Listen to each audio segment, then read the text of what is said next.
Hi, I am CeCe's first simulacrum. Welcome to CeCe's illustrious mansion. Would you like a good berry? Being his first simulacrum means I am old, with no spell slots. But I have a purpose. While I, as a simulacrum, cannot learn, I was tasked with researching and finding things that are unbeknownst to me. As a simulacrum, if I don't know it, there is a high probability he doesn't know it either. I have been his researcher for several years, and we know he has grown strong. The young wizard feels ready to contribute to society and become a renowned wizard like Tasha, Mordekainen, and Treatmonk.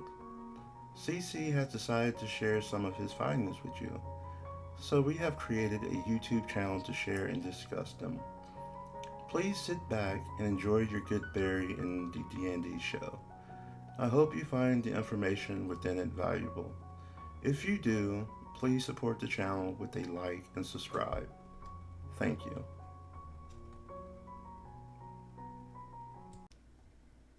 Hello, I am CC, the illustrious wizard. I'm sorry about my first simulacrum. It was my first try with that spell, and I don't believe I cast it 100% correctly. His voice sounds mechanical. Wait, do I sound like that? Anyway, let's discuss the new D&D 2024 book. Talk about the not so well stuff first so we can finish on a good note. Several changes will not be liked, but I'm happy with the book overall. The first thing I don't like about the book is the lack of custom backgrounds. The 2014 book handcuffed us because our ability scores were restricted to races, which are now species. In 2024, the book restricts us with backgrounds. They recreated the same issue. There is no versatility because ability scores and feats are locked to specific backgrounds. The perfect example is if a player wants to create a paladin with the shield spell using the magic initiative origin feat, it's possible at level 1 using the D&D 2024 rules, but you have to be a sage and give your character greatly because of it. Sage's ability scores are Constitution, Intelligence, and Wisdom. Paladins need strength and charisma, and the Sage lacks both. Sage is the only background that offers magic initiate for wizard spells. Many players will want that origin feat for shield or find familiar, but the Gish character will be set back without the ability to raise dex or strength. The entertainer background lacks intelligence and wisdom, so certain spellcasters will give themselves if they want musician. When creating your character in 2024, your background will force you to play a certain way because you want that origin feat or ability score improvement. We're in the same corner from 2014 where racists picked your class, and it feels bad.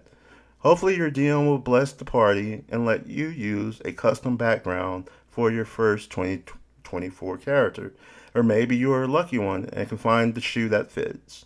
The simple answer to this problem is custom backgrounds. They know this is an issue because they mentioned it in the video. I don't understand why they are waiting for the Dungeon Master Guide to release custom background rules. I like for players to have creative freedom, especially regarding the background. Yes, it allows us to optimize our characters, but that's not the main point.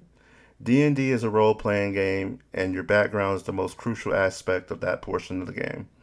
They dropped the ball on this one.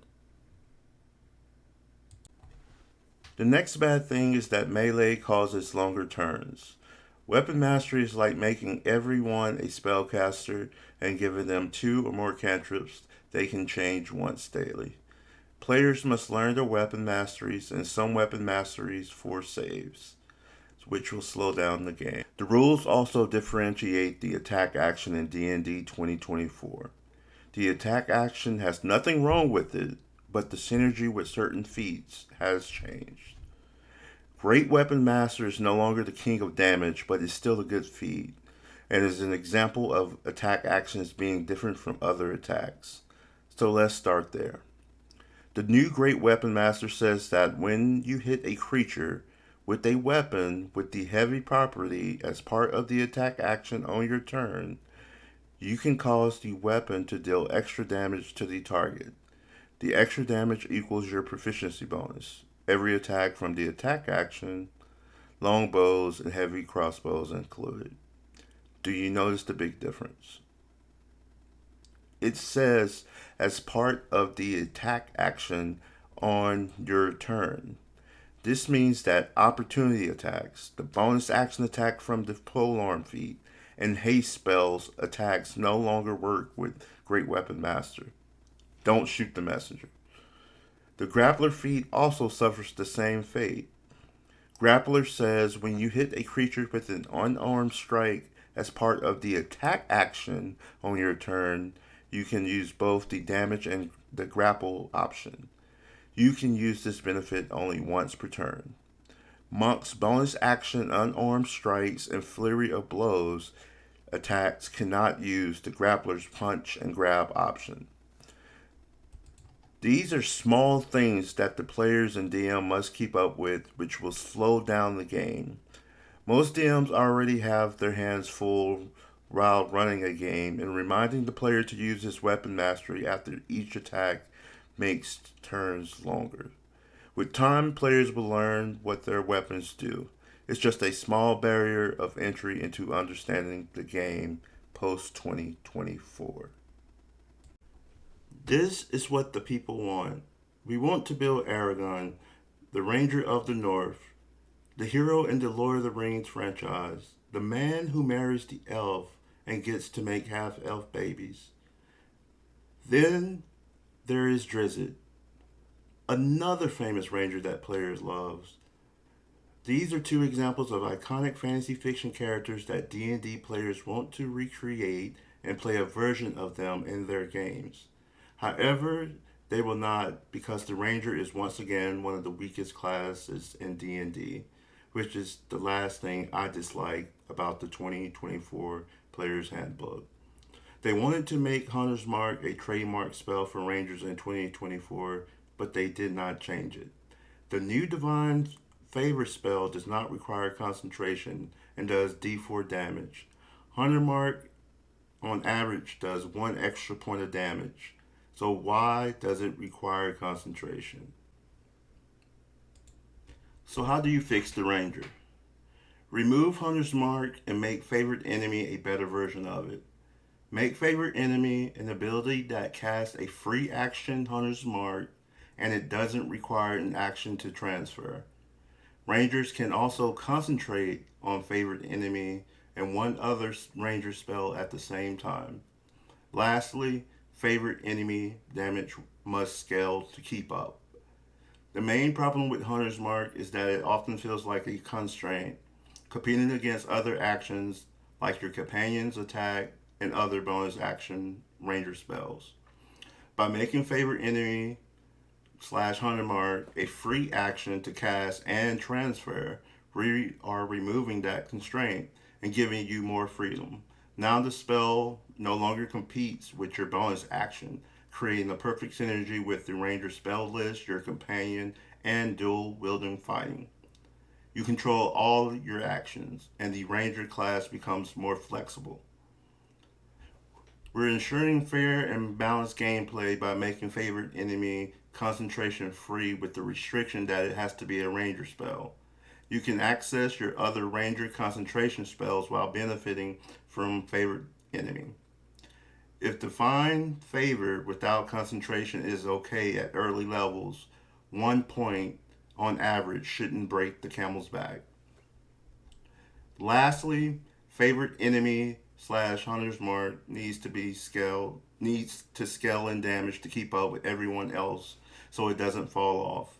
With the other classes gaining access to brutal strikes, warlock / fighters getting 3 or more attacks, monk gaining 3 attacks with their flurry of blows ability, and spells as powerful as conjure minor elementals at level 4 kicking in, a D6 with 2 attacks will not cut it. First off, the Ranger, they actually did a pretty good job with the Ranger. Only the thing they messed up was Hunter's Mark. So we're just going to replace Hunter's Mark with Favorite Enemy, just going to make it better. Favorite Enemy is going to be a Hunter's Mark that doesn't cost an action to cast nor an action to transfer, and you'll start getting that at level 1. Then at level 5, you'll get Primeval Awareness, which allows you to concentrate on favorite enemy and one other ranger spell. At level 6, favorite enemy damage die will increase to D8. At level 11, it increases to D10. And at level 11 is when warlocks, um, fighters, they get their 3 attacks. Monks at around this level, also their unarmed strikes is at D10, and they're able to do flurry of blows with 3 attacks. So just getting access to a D10 on your favorite enemy die is not really overpowered at all. And then at level 17, getting a D12 for your favorite enemy die. Level 17 is where characters get their 9th level spells, so there's no shouldn't be any complaints there. At level 20, you have a new improved capstone, with Savant Hunter. You get wisdom score increase. Your wisdom score will increase by 4 to a maximum of 25. This, as a Gish character, this would make his spell casting side a lot better. Also, his second effect, where you get to add your wisdom modifier to hit and damage rolls, it would make the fighting side of the Gish character better. And so this capstone will benefit the ranger greatly. And by making these changes, I believe more players would play the ranger, and also I believe that the ranger ceiling improves. And it will catch. I don't know if it'll actually catch up with some of the other classes, but it'll be close. And that's what I would do to make the ranger viable. In the D&D 2014 handbook, paladins and wizards were like Usain Bolt. They were far ahead of the other classes in terms of power. The different classes could not compete. The D&D 2024 handbook has power creep and nerfs that bring the other classes closer in terms of power. The D&D 2024 handbook introduces significant improvements in resource management for all the classes. After a short rest, players can regain 1 use of Rage, Channel Divinity, Wild Shape, Bardic Inspiration, and Second Wind. Additionally, new abilities like Wild Resurgence for Druids, Uncanny Metabolism for Monks, Sorceress Restoration for Sorcerers, and Magical Cunning for Warlocks make managing spell slots and unique abilities more strategic and rewarding, putting players more in control of their resources. Weapon Mastery brings a new way for martial classes to play effectively on the battlefield. For example, if you hit and damage the creature, Vex Mastery weapons give you an advantage on your next attack roll. Nyx Mastery weapons allows you to make the additional attack you receive from wielding 2 light weapons as part of the initial attack action. You cannot make a third attack with your bonus action, but it does free up your bonus action for other things. This combo is perfect for rogues who will benefit from their Vex weapon hitting. The Nick weapon will get to attack at an advantage because of the Vex weapon triggering their sneak attack, and the rogue can still use cunning action because of this Nick weapon rule. This is one example of how weapon mastery will help the classes with them. Monks and barbarians got a significant rework. Barbarians have weapon mastery and brutal strikes, which increases their damage. Their subclasses all have unique features that make you want to play them. Monks start with a D6 unarmed strike die. Their improved deflect attacks now work on melee attacks. Monks went from one of the worst classes in 2014 to one of the best in 2024. The next thing I love about the 2024 D&D Handbook is the healing changes. The simple shift that drinking a healing potion requires a bonus action is excellent. Cure Wounds is now a powerful spell, healing 2d8 plus your modifier bonus, which is on average 12 hit points, which is usually the number of health points a character will have at level 1.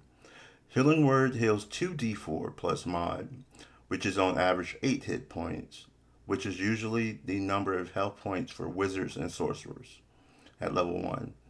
Secondly, when these spells are upcast, it is an additional 2d8 or 2d4.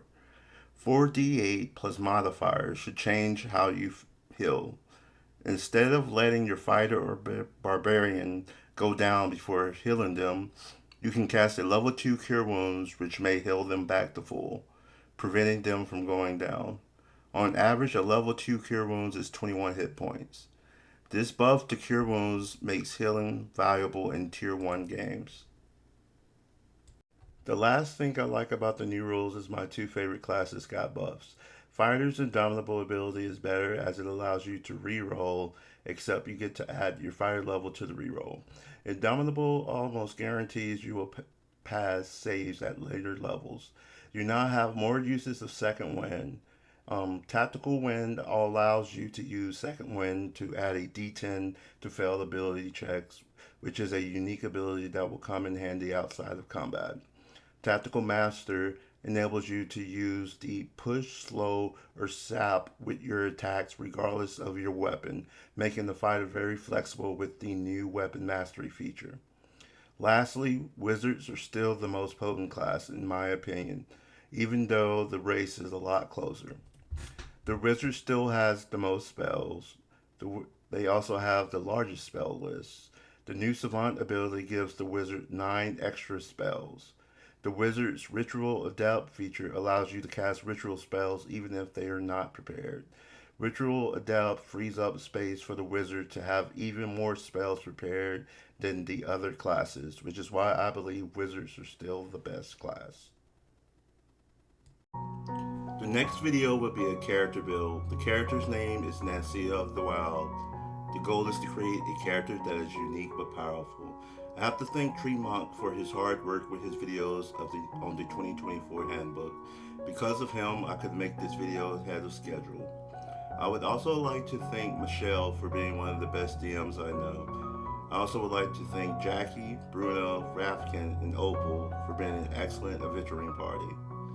If you liked the video, please like and subscribe. If you subscribe, you are welcome to CeCe's Illustrious Mansion. Enjoy your stay. If you did not, this is where we say goodbye. But hopefully, we will meet again. Thank you for your time.